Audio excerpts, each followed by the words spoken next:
세상에는요, 많은 종교, 단체, 공동체, 또 여러 사회 집단들이 있는데 교회는 어떤 곳일까요? 교회. 교회는 어떤 사람들이 모이는 곳입니까? 살아온 배경, 환경, 문화 다 다를 수 있겠죠? 교회는 여러 사람들이 많이 모이는 곳인데요. 교회는 어떤 곳입니까? 교회는 한마디로 말하면 죄인들이 모이는 곳이 바로 교회입니다. 죄인들이 모이는 곳이 있다고 하면 어떤 곳일까요? 죄인들만 모아놓은 곳, 감옥, 교도소, 영창이라고 말합니다. 자, 두 곳 다 죄인들이 모이는 곳이라고 한다면 그런 교도소, 감옥과 이 교회와의 차이점은 뭐예요? 다 죄인들이 모인다고 한다면 교도소는요, 수사 과정을 통해서 범죄자의 혐의가 인정되었을 때에 죄값을 치르도록 강제적으로 형을 집행하고 또 이 범죄자들을 이 교정과 교화를 목적으로 사회화 격리시키기 위해서 만들어 놓은 장소라고 한다면 교회는 양심의 법과 하나님의 말씀 앞에 스스로 죄인임을 인정하고 하나님과 이 공동체 앞에 자신의 죄를 자백하고 용서받아서 거룩하고 성결한 삶으로 거듭난 사람들이 모인 공동체가 바로 교회입니다. 자, 그래서 교회는 죄인들이 모이는 곳인데 예수님께서 이 땅에 오신 이유를 뭐라고 말하고 있습니까? 나는 의인을 부르러 온 것이 아니라 죄인을 부르러 오셨다라고 말씀하고 있습니다. 누가복음 5장 32절 말씀인데요. 함께 읽어보도록 하겠습니다. 시작. 나는 의인을 부르러 온 것이 아니라 죄인을 불러서 회개시키러 왔다. 아멘. 그러면 세상에 이 교도소가 많아져야 될까요? 교회가 많아져야 될까요? 왜 교회가 많아져야 됩니까? 누군가는 교회가 많아지는 것을 굉장히 싫어하는 사람들이 있거든요. 똑같이 죄인들이 모이는 곳이라고 한다면 교도소가 많아지는 것보다는 교회가 많아져야 될 겁니다. 왜? 교도소가 많아질수록 세상은요 어두워지지만 교회가 많아지면 세상은 밝아집니다. 왜냐하면 교회가 세상의 유일한 희망이기 때문입니다. 과거 우리나라의 역사를 보면 명나라와 청나라, 다시 말해서 중국의 지배를 받고 중국의 침략을 받으면서 조공을 바치던 세상에서 가장 가난한 나라였던 이 조선 땅에 무명의 선교사들이 들어와서 순교하면서 복음을 심었습니다. 교회를 세우고 학교와 병원을 세워서 세상을 바꾸기 시작했습니다. 1904년 러일 전쟁을 시작으로요 40년간의 일제 강점기를 보냅니다. 그리고 3년간의 6.25 전쟁, 이 한국 전쟁을 겪으면서 이 나라는 전쟁 폐허가 되었습니다. 그런 전쟁 폐허가 되었던 도저히 회생 불가능할 것 같은 이 나라가 지금의 경제 대국을 이끌 수 있었던 것도 사실은 교회의 눈물과 희생과 섬김이 있었기 때문입니다. 이 모든 일들을 하나님께서 하신 역사입니다. 여러분, 하나님께서 이 땅을 이와 같이 만드셨다는 겁니다. 전 세계 어디든지요 교회가 들어가면 나라가 살고 가정이 살아났습니다. 여러분, 예수님의 생명이 있는 교회가 들어가면 그곳이 어디든지 살아나게 되어 있습니다. 왜? 교회는, 기독교는 살아있는 생명체이기 때문입니다. 여러분, 이런 교회가 들어오는 것을 누가 가장 싫어할까요? 그러면 아까도 얘기했잖아요. 교회가 들어오는 것을 환영하는 사람도 있지만 굉장히 시원한 사람도 있습니다. 여러분, 교회가, 이런 교회가 들어오는 걸 누가 가장 싫어하고 가장 두려워하겠습니까? 바로 악한 자들입니다. 영적으로도 악한 자들이 있지만, 영적으로 악한 존재도 있지만 악한 자들, 악한 마귀와 귀신들은요 이 땅에 교회가 세워지는 것을 가장 두려워합니다. 왜냐하면 사탄의 나라가 무너지기 때문에 그래요. 예수님께서 이 땅에 오심은 마귀의 일을 멸하려고 이 땅에 오셨고 또 오심으로 이 세상 통치자가 쫓겨나게 되어 있다라고 예수님께서 말씀하십니다. 요한복음 12장 31절 말씀에 지금은 이 세상이 심판받을 때다. 이제는 이 세상의 통치자가 쫓겨날 것이다 라고 말씀하십니다. 그러니까 예수님께서 이 땅에 오심으로 또 성령님도 이 사실을 증명하고 있습니다. 자, 요한복음 16장 11절 성령께서 이 땅에 오시면 어떤 일들이 일어나느냐. 다 같이 시작. 심판에 대하여 깨어진다고 하면 이 세상의 통치자가 심판을 받았기 때문이다. 아멘. 이미 이 세상 통치자인 악한 영적 존재가 심판을 받았다라고 성령께서 깨닫게 하실 거라는 겁니다. 여러분, 이 땅에 예수님이 주인 되신 교회가 세워지는 것을 이 어둠의 세력들이 가장 두려워합니다. 그래서 그리스도인들을 핍박하고 또 교회를 무너뜨리려고 하는 거예요. 왜? 이 영적인 존재는 다 알기 때문에 그렇습니다. 지금 이 시대도 마찬가지입니다. 악한 자들의 타겟은요, 다른 데가 아닙니다. 교회입니다. 교회만 무너뜨리면요, 세상을 지배합니다. 그들이 세상을 지배하고 다스릴 수 있기 때문에 정치나 경제나 문화나 종교나 교육을 통해서 교회를 압박합니다. 그리고 박해를 가하면서 이 교회들을 분열시키고 있더라는 겁니다. 보이지 않는 영적 존재들이 때로는 사람들을 통해서 이런 여러 분야를 통해서 교회를 분열시키고 있습니다. 베드로는요, 기독교 신앙을 말살하려는 네로 황제의 이 기독교 탄압과 박해를 피해서 전 세계로 흩어졌던 기독교인들에게 믿음에서 흔들지 말 것을 권면하고 경고하고 있습니다. 이게 바로 베드로 전후서입니다. 영적 분별력을 가지고 깨어 있지 않으면 누구도 안전할 수 없기 때문에 이 미혹의 시대, 불법과 분열이 가득한 이 악한 시대에 끝까지 믿음을 지킬 수 있기를 베드로는요, 오늘 본 말씀을 통해서 몇 가지로 말씀하고 있어요. 지금 대한민국의 위기, 또 오늘 한국 교회의 위기의 때인 만큼 오늘도 이 말씀 우리가 좀 귀담아 들을 필요가 있다라는 겁니다. 베드로는요, 나라가 바로 세워지고 또 사회 공동체와 가정이 바로 세워지는 데 있어서 이 그리스도인의 역할이 굉장히 중요하다라는 것을 우리가 지난 시간 계속 말씀을 나눴습니다. 비록 이들은 예수 믿는 사람들은 타국에 몸붙여 살고 있습니다. 왜? 그 핍박을 피해서 다른 여러 나라로 흩어졌기 때문에 그런 타국에 몸붙여 살고 있지만 세상 속에서 그리스도의 길을 따르는 그리스도인으로 살아갈 때에 영원히 구원받고 또 그 땅에도 하나님의 나라가 세워질 것을 믿기 때문에 핍박과 고난 중에도 두려워하지 마라. 두려워하지 말고 오히려 고난을 복이라고 여겨라 라고 말씀을 하면서 그들이 바로 그리스도인이기 때문에 이 그리스도인들을 인하여 복음이 온 세상으로 확장될 수 있다라는 것을 베드로는 얘기하고 있는 겁니다. 베드로는요, 이 첫 번째 편지 베드로 전서를 쓰면서 믿음의 길을 가고 있는 많은 형제 자매들에게 마지막 권면의 말씀을 쓰는데 마지막으로 오늘 읽었던 이 마지막 이야기를 쓰고 있는데 마치 학교 아침조회 교장 선생님처럼 마지막으로 하면서 베드로는 5장까지 쓰고 있어요. 이 끝이 아닌 거예요. 끝이 아닌 겁니다. 자, 그 마지막 후나 말씀이 무엇인지를 우리 함께 한번 들어보도록 하겠습니다. 오늘 8절 말씀 다 같이 읽어보겠습니다. 시작. 마지막으로 말합니다. 여러분은 모두 한 마음을 품며 서로 사랑하며 자비로우며 겸손하십시오. 아멘.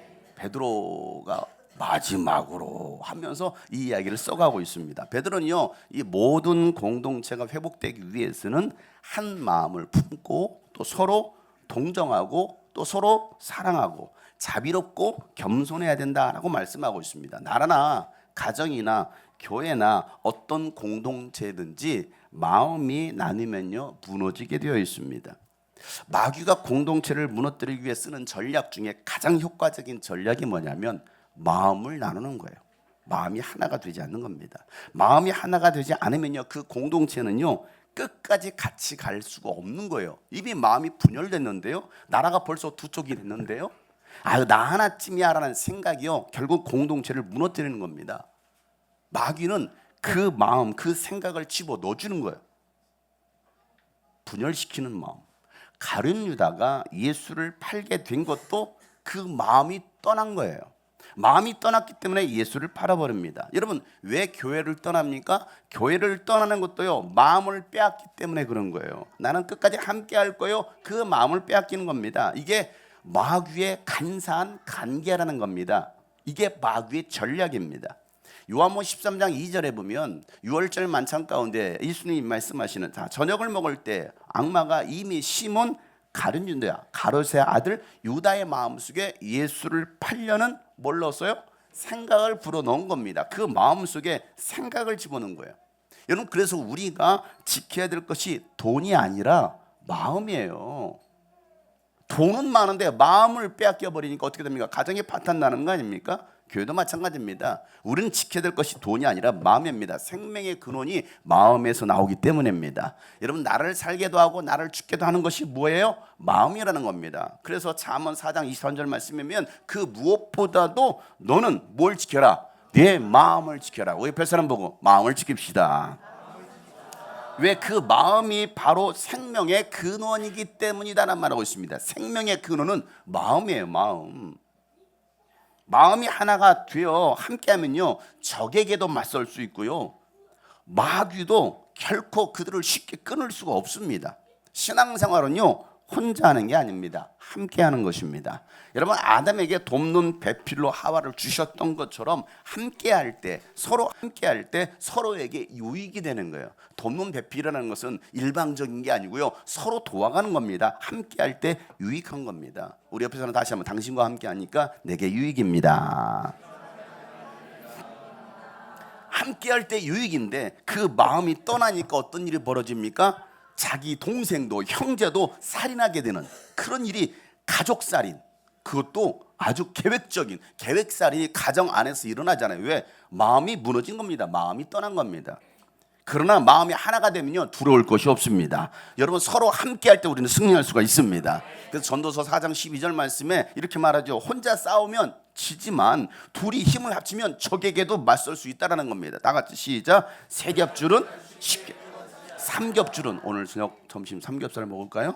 삼겹줄은 절대 질겨서 끊어지지 않는다라는 겁니다. 바울은요, 마음이 나뉘어 갈등하고 있는 고린도 교회 성도들에게 편지를 쓰면서 분열이 일어나지 않도록 똑같은 말, 여러분, 같은 말을 하고 같은 마음과 같은 생각으로 뭉치십시오라고 권면하고 있습니다.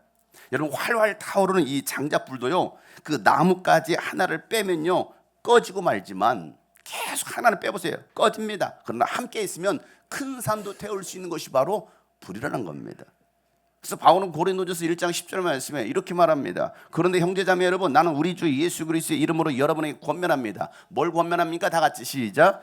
여러분은 모두 같은 말을 하며 여러분 가운데 분열이 없도록 하며 마음과, 그렇죠, 같은 마음과 같은 생각으로 뭐 하라고요? 뭉치라는 거예요. 뭉치십시오. 그러면 우리는 어떤 마음으로 하나가 돼야 될까? 마음은 마음인데 어떤 마음으로 하나가 될 것이냐는 거예요. 내 마음일까? 남의 마음일까? 시어머니의 마음일까? 어떤 마음으로 여러분 하나가 돼야 됩니까? 우리가 가져야 될 이 마음에 대해서 바울은요, 고린도 교회 성도들에게 그 마음을 소개하기를 고린도전서 2장 16절 말씀 다 같이 읽어보겠습니다. 시작. 누가 주님의 마음을 알았습니까? 누가 그분을 가르치겠습니까? 그러나 우리는 그리스도의 마음을 가지고 있습니다. 아멘. 바울과 일행은요, 이 그리스도의 마음을 가지고 있다라고 말하고 있습니다. 우리는 예수 그리스도의 마음을 가지고 있다라는 겁니다. 바울은 그 마음으로 성도들을 가르쳤던 겁니다. 그러니까 여러분, 어떤 마음으로 가르치느냐에 따라서 사람은요 달라지게 되어 있어요. 금쪽이를 대할 때 여러분 어떻게 돼야 될까요? 금쪽이. 혜림이가 유치원에 금쪽이가 있대. 힘들대. 매일같이 그 금쪽이기를 합니다. 여러분, 금쪽이를 대할 때 이게 사랑의 마음인지 미움의 마음인지 긍휼의 마음인지 마지못해서 하는 마음인지에 따라서 결과는 달라집니다. 교회 안에는 금쪽이 없을까요? 왜 내가 아니라는 표정으로 다 앉아 있습니까? 여러분, 어떻게 해야 됩니까? 성도들을 어떻게 해야 되나요? 내 이웃들을 어떻게 해야 됩니까? 어떤 마음입니까? 바울이 2차 전도 여행 중에 세운 교회가 바로 고린도 교회였습니다. 바울은요, 이 고린도에서 1년 6개월 동안 머물면서 복음을 전했고 많은 영혼들을 구원했습니다. 그렇게 교회를 세워놓고 바울은 에베소로 떠나게 됩니다. 자, 이렇게 교회를 세우고 1년 6개월 동안 개척해 세운 교회를 떠날 때에 바울의 마음은 어땠을까요? 바울의 마음, 그 교회를 두고 떠날 때의 마음은 어떻겠어요? 아쉬움과 미안함과 기대감이 있었을 겁니다. 편치는 않았을 겁니다. 바울은 이 고린도 교회가 복음 안에 잘 세워지기를 바랬을 것입니다. 이게 바울의 마음이죠. 바울은 고린도로 내려가 아굴라와 브리스길라 부부를 만납니다. 그곳에서 1년 6개월간 머물면서 복음을 전하고 교회를 세웁니다. 고린도는 2개의 항구를 가지고 있었기 때문에 전 세계의 배들이 몰려들었습니다. 그렇다 보니 경제가 발달이 되고 각종 우상들이 들어왔을 뿐 아니라 비너스를 위한 신전이 있었고 종교의 이름으로 신성매춘을 일삼던 환락의 도시였습니다. 바울은 음란과 우상에 바쳐진 재물들로 가득 찬 신전들이 있었던 이곳에서 담대하게 복음을 전합니다. 포세이돈 회심을 위한 그런 국제적인 조정이 있어갖고 2년에 한 번씩 사람들이 다 모였거든요. 18개월의 세월에 거기 겹쳐있을 경우가 많죠. 많은 사람들이 찾아오는 곳이니까 선교하시기 정말 좋았던 그런 상황이고, 갈리우스가 총독이 되었을 때 고발 사건이 나가고 무산돼 버립니다. 갱드리아 항구에서 배 타고 에페소로 가시게 되는 거죠. 지금은 지진으로 폐허가 되었지만 바울이 복음을 전하기 위해 섰을 아고라 광장에 비마가 남아 있습니다. 바울은 고린도에서 데살로니가전서와 로마서를 씁니다. 겐그레아, 이곳은 고린도 동편 10km 지점에 위치한 항구 도시로 그리스의 무역 중심지였습니다. 바울은 이곳에서 베베 자매에게 복음을 전하고 훗날 베베는 겐그레아 교회의 일꾼이 됩니다. 바울이 고린도에서 로마에 보내는 편지를 썼을 때 베베가 전달해 줍니다. 바울은 에베소로 떠나기 전 이곳에서 선한 대로 머리를 깎고 브리스길라 아굴라 부부와 함께 떠납니다. 보세요. 바울이 저렇게 갱그레앙에서 이 고린도 교회를 두고 에베소로 떠날 때의 마음이 어떻겠느냐는 거죠. 교회를 개척해 놓고 잘 세워뒀죠. 우리 교회가 17년 됐습니다. 17년 세워진 교회를 두고 떠난다. 어떨 것 같습니까? 아싸, 더 좋은 환경으로 떠난다. 아싸, 더 좋지. 그런 마음이었을까요? 바울은 늘 개척자의 마음으로 항상 도시를 이동하면서 교회를 세웠습니다. 자, 그렇게 바울이 떠난 교회에 얼마 되지 않아 미혹하는 자들이 들어와서 교회를 어지럽게 한다는 소식이 들어오는 겁니다. 그래서 복음에서 떠난 사람들도 많이 생겨났고, 세상과 적당히 타협하는 사람들이 교회 안에 들어서고, 또 하나님과 귀신을 함께 섬기는 혼합주의, 또 막 신비주의, 이단 사상들도 그 교회 안에 많이 들어오게 된 겁니다. 그런 교회에 에베소에 있던 아볼로가 고린도에 와서 성도들을 가르치기 시작합니다. 또 다른 영적 리더십이 생긴 것이죠. 아볼로가. 그래서 아볼로로부터 훈련받은, 그리고 아볼로를 따르는 성도들, 또 이전에 바울을 따랐던 성도들, 아니야 베드로가 진짜 찐 사도지 라고 하면서 베드로를 따랐던 성도들, 이것도 저것도 싫다, 이 당도 저 당도 싫다 하면서 우리는 그리스도파야 라고 말했던 사람들. 그러다 보니까 교회는요 335 분열이 일어나기 시작한 겁니다. 자, 고린도전서 1장 11절 12절 말씀을 이렇게 바울이 말하고 있죠. 다 같이 한번 읽어보겠습니다. 시작. 나의 형제자매 여러분, 글로의 집 사람들이 여러분의 소식을 전해주어서 나는 여러분 가운데 분쟁이 있다는 것을 알게 되었습니다.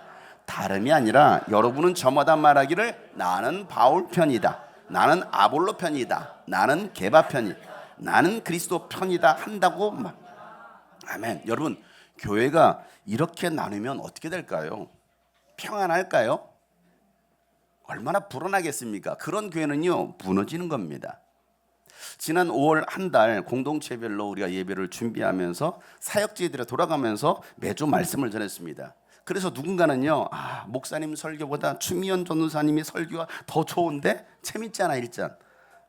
아니야, 나는 이소라 전도사님이 훨씬 좋아. 목사님 맨날 버럭버럭 소리만 지르시고 버럭 목사님이야. 일단 무슨 소리야? 문미경 국장님이 최고였어. 역시 전직 전도사님은 달라. 나는 이 사람도 저 사람도 싫다. 나는 장양결파다 라고 말하는 그런 분열이 일어나기 시작하는 거예요. 한 달 동안, 지난 한 달 동안 나는 추미연파, 나는 이소란파, 나는 문미경파. 아니다, 이것도 싫어 저것도 싫어, 나는 장한결파야 하면서 각자 파들이 만들어지기 시작했습니다. 여러분, 교회가 이렇게 되면 무너지는 거예요. 여러분, 누가 제일 좋아할까요? 누가 제일 좋아요? 그렇죠, 마귀가 제일 좋아하는 겁니다. 이런 마귀의 간계에 속아 넘어가서는 안 되는 겁니다. 교회는요 그리스도의 마음으로 하나가 돼야 됩니다. 바울은 그래서 다음과 같이 권면하기를 빌립보서 2장 1절부터 5절에 이렇게 권면합니다. 다 같이 한번 읽어보겠습니다. 시작. 그러므로 그리스도 안에서 여러분에게 무슨 격려나 사랑의 무슨 위로나 성령의 무슨 교제나 무슨 동정심과 자비가 있거든 여러분은 같은 생각을 품고 같은 사랑을 가지고 뜻을 합하여 한 마음이 되어서 내 기쁨이 넘치게 해 주십시오. 무슨 일을 하든지 경쟁심이나 허영으로 하지 말고 겸손한 마음으로 하고 자기보다 서로 남을 낮게 여기십시오. 또한 여러분은 자기 일만 돌보지 말고 서로 다른 사람들의 일으로 돌봐 주십시오. 여러분 안에 이 마음을 품으십시오. 그것은 곧 그리스도 예수의 아멘. 우리가 신앙생활을 하면서 우리가 교회 생활을 하는 데 있어서 무슨 권면을 하든 내가 사랑의 위로를 하든 교제나 동정과 자비를 베풀더라도 같은 생각을 품고 같은 사랑을 가지고 한 마음과 한 뜻이 되어서 무슨 일을 하더라도 경쟁심으로 하지 말고 또 허영 가득한 그 허영심으로 하지 말고 겸손한 마음으로 자기보다 서로 남을 더 낮게 여기라는 겁니다. 낮은 게 아니고요, 훨씬 나은 거예요. 보다 나은 겁니다. 훨씬 그 사람이 나보다 나아라고 여기면서 자기 일만 돌보지 말고 서로 다른 사람의 일도 돌봐 주라는 것입니다. 이 마음이 그리스도 예수의 마음이라는 겁니다. 이 마음을 가지고 하라는 거예요. 그럴 때 교회가 행복해지고 건강에 세워져서 결국은 부흥이 일어난다는 것입니다. 아유, 누군가는 하겠지 뭐. 꼭 내가 해야 되나? 나 아니어도 돼. 누군가는 하겠지 뭐. 아닙니다. 내가 먼저 손 내미는 겁니다. 내가 먼저 안아주는 겁니다. 내가 먼저 웃어줄 수 있는 사람이 바로 성숙한 사람이라는 겁니다. 저 사람이 하겠지? 아니에요. 이런 교회라면 사람들이 이러면 가고 싶어 하지 않겠습니까? 야, 저 교회는 참 분위기가 좋아. 저 교회는 먼저 손을 내밀어. 저 교회는 먼저 다가와서 안아줘. 인사를 하네. 아, 새 신자가 와도 아는 채도 안 와, 인사도 안 해. 그런 교를 누가 저도 안 가고 싶을 거예요. 그런데 갔더니 막 모두가 환영해 주는 거. 모두가 엘리베이터 문이 딱 열리는 순간 막 어서 오세요. 아, 오셨습니까? 얼마나 힘들었습니까? 반겨주는 사람이 있어야 하는데 아무도 없네. 그런 교를 여러분 누가 가고 싶겠습니까? 생각해 보세요. 저도 그런 교회 가고 싶지 않을 거예요. 그런데 모두가 반겨주는 거예요. 모두가 환영해 주는 겁니다. 그런 교회라면 가고 싶지 않겠습니까? 여러분, 예수님의 마음을 가지고 서로를 대하는 사람들이 바로 가고 싶은 교회, 보고 싶은 교회를 만드는 사람들인 것입니다. 저는 지난주 굉장히 충격적인 말을 들었어요. 저를 향해서 하는 말인데요, 굉장히 중요해요. 우리 예한이가 저를 향하여 버럭 목사님이라는 거예요. 버럭 목사님 왜 화났어? 목사님 버럭 목사님이야. 제가 그 얘기를 듣고요, 아, 예한이도 그렇게 생각하는구나. 저 진심으로 회개했어요. 그런 저의 버럭 때문에 교인들이 참 많이 떠났겠구나. 농담이 아니고요, 진심으로. 저에게도 예수님의 마음이 필요합니다. 예수님의 마음은 온유와 겸손이에요. 마태복음 11장 29절 말씀에 다 같이 한번 읽어보겠습니다. 시작. 나는 마음이 온유하고 겸손하니 내 멍에를 메고 나한테 배워라. 그리하면 너희는 마음의 쉼을. 아멘. 이 마음이 저에게도 있었으면 좋겠습니다. 저의 그 버럭 때문에 혹시 마음이 상하시고 상처 입으신 분이 계시면 진심으로 용서해 주세요. 그리고 여러분 가운데도 저에게도 이 마음이 필요하고 또 여러분 가운데도 이 마음이 있기를 축복합니다. 예수님의 마음은 온유와 겸손이라는 겁니다. 그럼 여러분, 이 온유는 무엇입니까? 온유는 가수 사인이의 멤버 중에 이름 하나가 아니라 이 온유라는 것은요, 성격 유형 MBTI I 성향의 이 부드러운 성품을 말하는 것이 아니라 길들여지지 않은 야생마를 입에다가 재갈을 물려서 혹독하게 훈련해서 주인의 말에 순종하게 된 성품이 바로 온유함이라는 거예요. 타고난 성품이 아닙니다. 본성은 그렇지 않은데 훈련된 성품, 야생마가 길들여진 성품이 바로 온유해진 겁니다. 온유함. 자, 겸손은 어떻습니까? 겸손은요, 자신의 자아인 지정의가 있지만 자신을 비우고 권위자의 뜻을 존중함으로 순종하는 태도, 이 마음이 바로 겸손이라는 거예요. 타고난 게 아닙니다. 이 온유와 겸손이 예수님의 마음이었기 때문에 다 내려놓으시고 하나님 아버지 뜻에 순종함으로 죄인들의 몸을 입으시고 질 수 없는 십자가를 바로 예수님께서 지신 거예요. 이 온유와 겸손함이 있었기 때문에 훈련된 빌보스 2장 6절부터 8절에 바울은 그 마음을 이렇게 구체적으로 설명합니다. 다 같이 시작. 그는 하나님의 모습을 지니셨으나 하나님과 동등함을 당연하게 생각하지 않으시고 오히려 자기를 비워서 종의 모습을 사람과 같이 되셨습니다.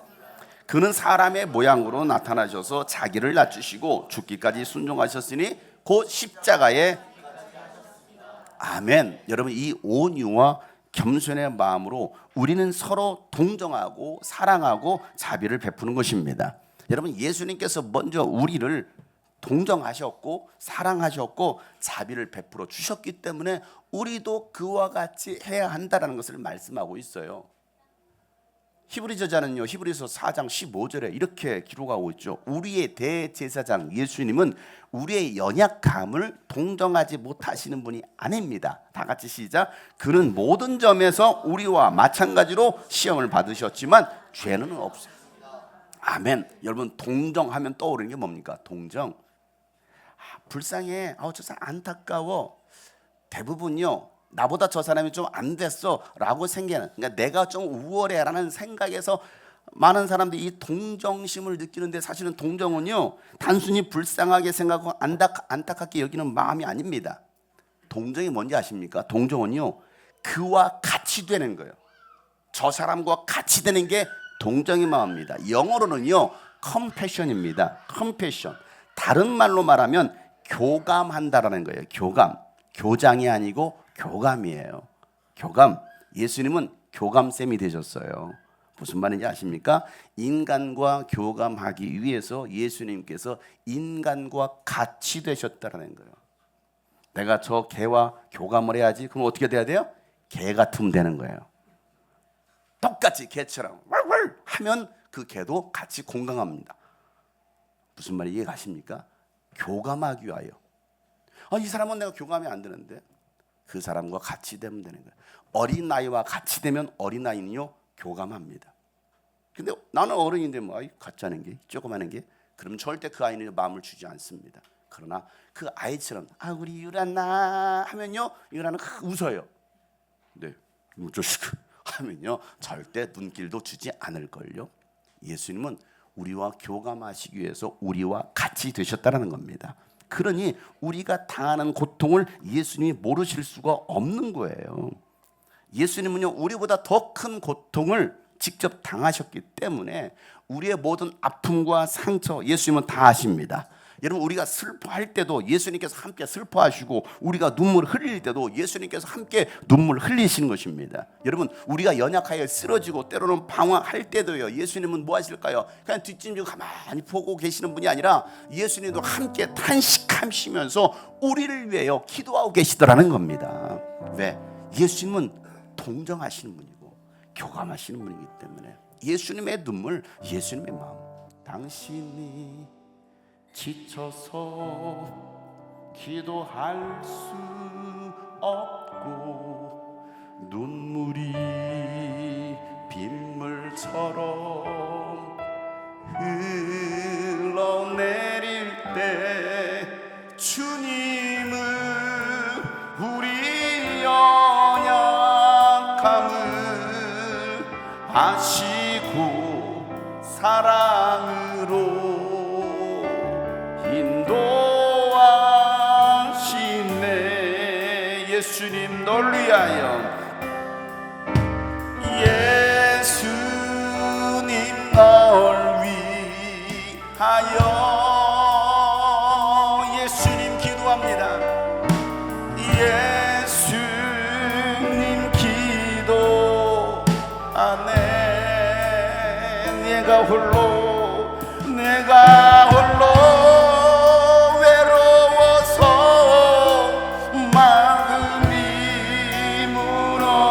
예수님 여러분을 위해 기도하십니다. 널 위해 기도하네. 당신이 외로워 홀로 남았을 때, 당신이 외로이 홀로 남았을 때 누구에게 위로를 얻 주님은 아시네. 주님은 아시네. 당신의 마음은 그대 홀로 잊지 못하는 조용히 그대 위에 예수님 기도하십니다. 조용히 그대 위에 예수님 기도하네. 예수님 기도하네. 내 마음이 홀로 외로워서, 내 마음이 외로워서 마음이 무너질 때 예수님 널 예수님만 기도하시는 것이 아니라 여러분을 위해서 기도하는 누군가가 있습니다. 누군가 널 위하여 기도합니다. 누군가 널 위하여 누군가 기도하네. 누군가 기도하네.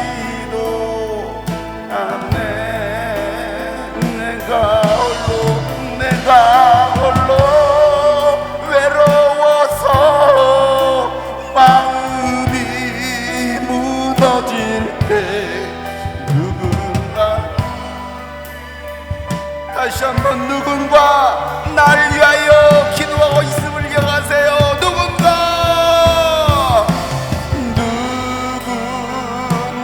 날 위하여 누군가 기도하네. 누군가 기도하네.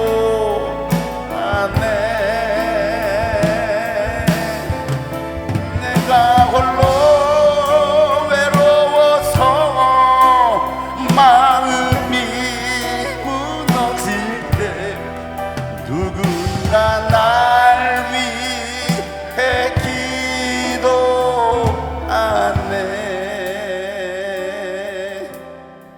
누군가 날 위해 기도하네. 예수님은 우리를 동정하지 못하시는 분이 아니라 여러분을 동정하시는 분이십니다. 여러분이 아파하고 힘들어 하실 때 그 누구보다도 안타까우시며 눈물을 흘리시고 기도하시는 분이 바로 예수님이시라는 겁니다.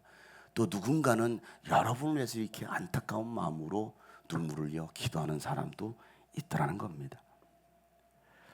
여러분, 우리를 사랑하셨기 때문에, 나를 사랑하셨기 때문에 이 온유와 겸손으로 인간이 되셨고 십자가에서 죽으신 것입니다. 그 사랑으로 우리가 구원을 받았다면 이제 우리가 해야 할 일이 무엇이겠습니까? 예수님의 마음으로 서로 사랑하는 거예요. 서로 플러팅하는 겁니다. 나하고는 좀 맞지 않아요.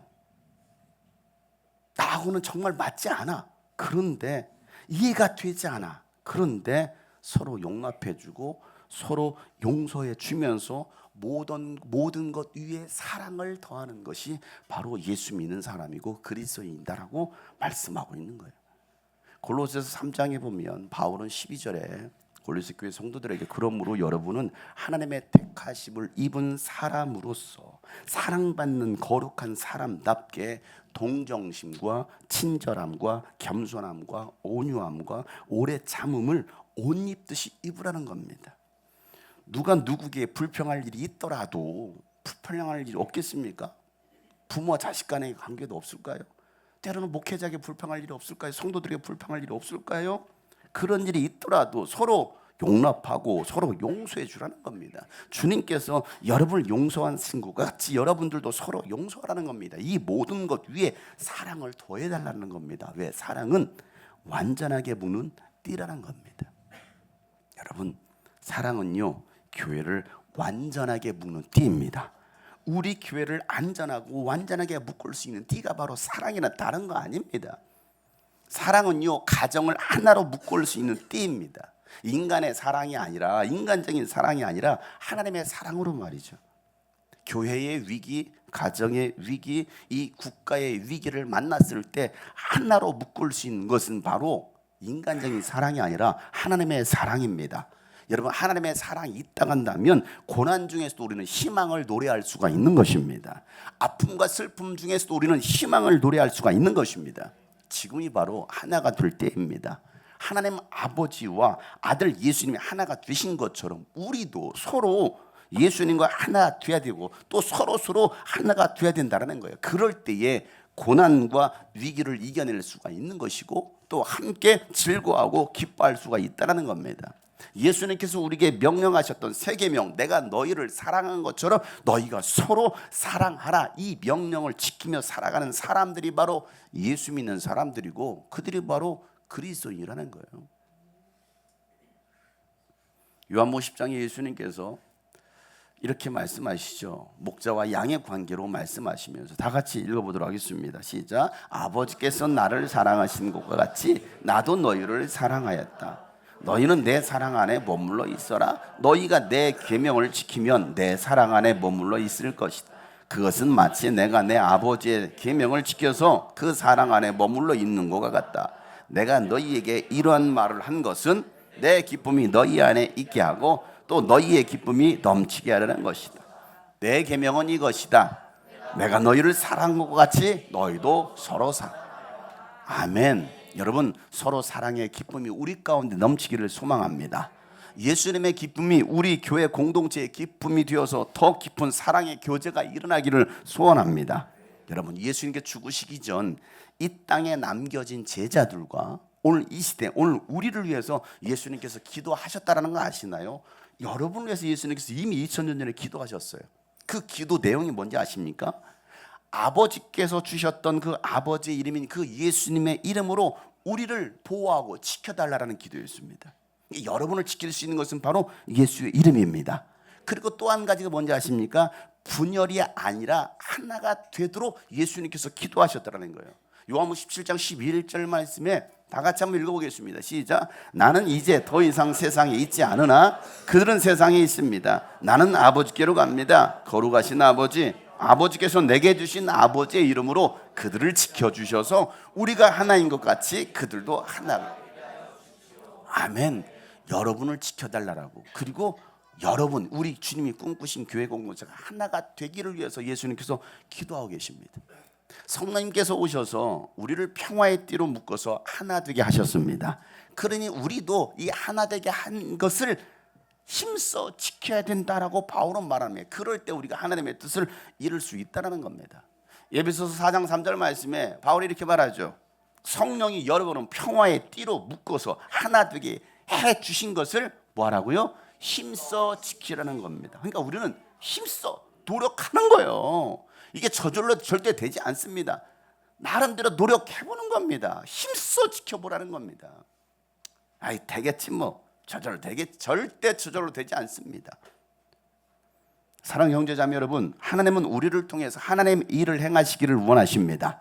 악한 자들은요 그 일을 방해하지만 우리는 사랑으로 하나 될 때에 그 일을 반드시 이룰 것입니다.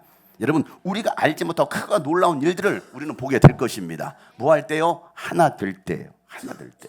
예수 그리스도의 마음으로 하나 되어서 같은 생각을 하고 같은 말을 할 때에 같은 열매를 맺는 것입니다. 그래서 우리는 고난 중에도 희망을 노래할 수가 있는 겁니다. 오늘 이 말씀을 여러분 기억하시길 바랍니다. 위기입니까? 고난 중에 있습니까? 앞으로 어떤 일들이 펼쳐질지 모르는 이런 상황입니까? 총체적인 위기 가운데 놓여 있지 않습니까? 대한민국뿐만 아니라 교회, 때로는 여러분의 가정에, 여러분의 삶에도 그런 위기를 만나셨다고 한다면 이 고난 중에 우리가 희망을 보고 희망을 노래할 수 있는 길은 하나 되는 것입니다. 누구의 마음으로요? 예수의 마음으로. 예수의 마음으로 하나 될 때에 하나님께서 놀라운 일들을 우리 교회를 통하여, 여러분의 가정을 통하여, 우리의 삶을 통하여 행하실 줄을 믿습니다. 오직 예수님 안에 소망이 있습니다. 함께 고백합시다. 예수 안에 소망 있네. 내 빛과 힘 나의 노래. 환난 중에 도우심이 주 나의 견고한. 다시 한번 예수 안에 소망 있네. 예수 안에 소망 있네. 내 빛과 힘에 환난 중에 도우시 주 나의 견고한. 주 나의 견고한 크신 사랑 크신 평화 두려움에서 날 건지네. 내 위로다 내 모든 것 주 사랑 안에 서리라.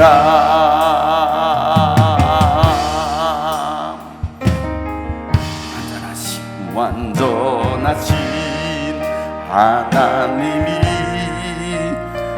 우리와 같이 되신 주 사랑과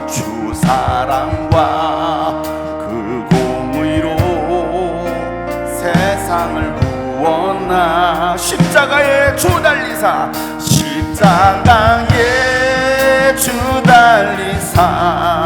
그 진노를 거두셨네.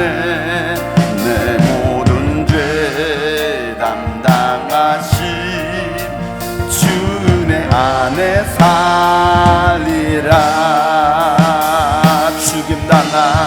죽임당한 세상의 빛 어둠 속에 누이 영광스러운 그의 날에 영광스러운 그의 예수님 부활하셨습니다. 무덤에서 부활 승리하신 우리 주님 승리하신 우리 주 원수들을 물리쳤네. 난 주님은 나의 것 주 보혈 안에 살리라.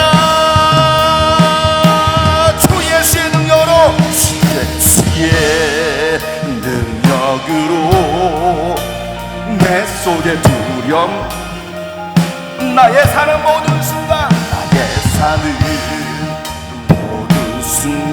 주님께서 우리를 다스리시게 될 겁니다. 어느 것도 주님의 손에서 어느 것도 주 손에 빼앗을 자 없어요. 빼앗기지 못하니 주 오실 날 기다립니다. 주님의 능력 안에 서리로 어느 것도 주 손에서 어느 것도 주 손에 날 빼앗지 못하리라. 주 오실 날 기다리며 주 능력 안에서 승리하신 우리 주님 승리하신 우리 주님 원수들을 교회는 반드시 승리합니다. 나 주의 것 나의 것 주 믿음으로 희망을 노래하세요. 어느 것도 주소 우리를 빼앗지 못하리니 주님 오실 날을 기다립니다. 주 오실 날 기다리며 주 능력 안에서 주 오실 날 기다립니다. 주 오실 날 기다리며 주 능력 안에서 다시 한번 주 오실 날 하나님 내가 고난 중에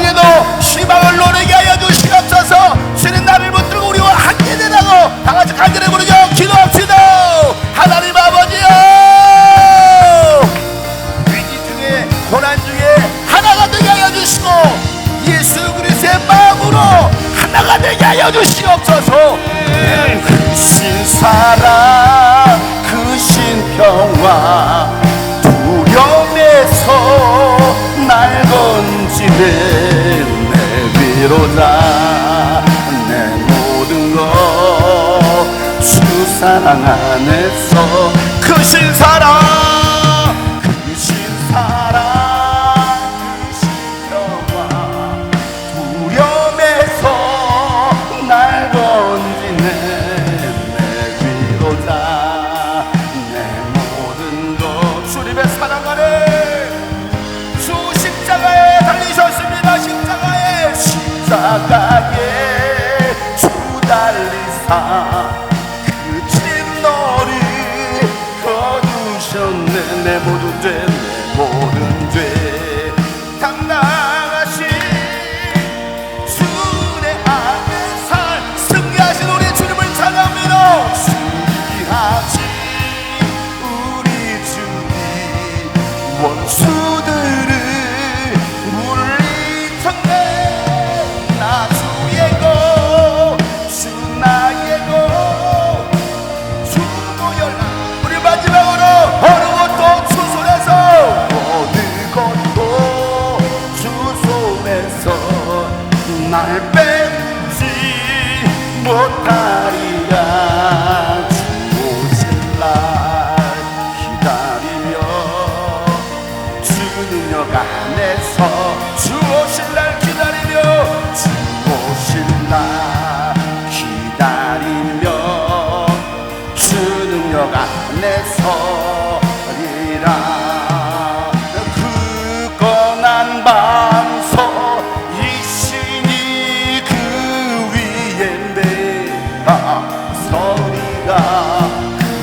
위에 굳건한 반석 굳건한 반석 이시니 그 위에 내가 서리라. 굳건한 반석 대신 예수 그리스도. 굳건한 반석 이시니 그 위에 내가 서리라. 그 위에 내가 서리라. 그 위에 내가 서리라. 그 위에 내가 서리라. 하나님, 고난 중에 희망을 보게 하여 주옵소서. 하나님, 아무리 상황이 어렵더라도 하나님, 우리가 하나님의 마음, 예수 그리스도의 마음으로 하나 되게 도와주셔서, 그래서 하나님, 우리가 희망을 보고 하나님 세상을 향하여 다시 나아갈 수 있는 우리 모든 하나님의 사람들 되게 하여 주시옵소서. 이제는 우리 구주 예수 그리스도의 은혜와 하나님 아버지 놀랍고도 지극하신 사랑과 성령님의 감화와 감동 교통 충만하심이 오늘 말씀처럼 고난 중에도 희망을 보는 모든 하나님의 사람들 머리 위에, 가정과 특별히 이 대한민국 땅 위에 이제부터 영원토록 함께 하시기를 간절히 축복하며 기도하옵나이다. 아멘.